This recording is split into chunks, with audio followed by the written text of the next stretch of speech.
अगला सवाल है यार, लेट ए बी सी, ये तीन वेक्टर हमें गिवन है, D B A vector such that B cross D equals to C cross D. तो हमें ए डॉट डी हमें 4 दे रखा है, तो ए क्रॉस डी का मैग्नीट्यूड का स्क्वायर चाहिए। तो यार यहाँ से यदि मैं इनको सेम साइड में लेके आऊँ तो ये कितना हो जाएगा, B minus C cross D equals to 0। तो इसका मतलब जो डी वेक्टर और बी माइनस सी है उनका क्रॉस यदि 0 आ रहा है, इसका मतलब ये जो दोनों जो वेक्टर हैं पैरेलल वेक्टर होंगे। तो दोनों वेक्टर यदि पैरेलल हैं तो मैं डी को लिख सकता हूँ लैम्डा टाइम्स बी माइनस सी।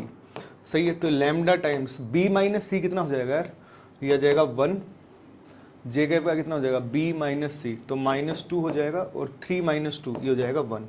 तो डी वेक्टर हमें मिल चुका है। अब जो लैम्डा निकालना है, तो लैम्डा के लिए हमें बोल रखा है ए डॉट डी जो है, ए डॉट डी इसकी वैल्यू 4 है।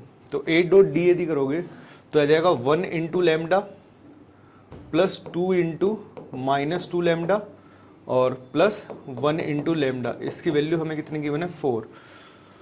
तो यहाँ से -4 प्लस 2, तो -2 लैम्डा जो है वो 4 आ गया, तो लैम्डा की वैल्यू हमें मिल गई -2।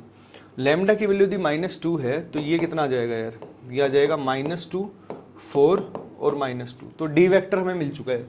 तो डी वेक्टर जो है वो हमें मिल चुका है। A vector cross D vector calculate करना है हमें ना, A vector cross D vector. तो ए है 1 2 1 और डी वेक्टर कितना था -2 4 और -2, ये है डी।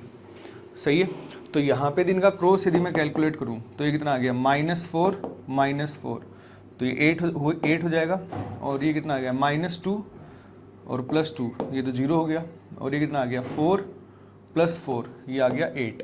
सही है, तो यहाँ से ए क्रॉस डी का यदि मैं मैग्नीट्यूड कैलकुलेट करूँ तो ये कितना आ जाएगा 64 + 64, मतलब √128, और हमें इसका स्क्वायर पूछा है, तो स्क्वायर करोगे तो 128 जो है वो अपना यहाँ पे करेक्ट आंसर आ जाएगा।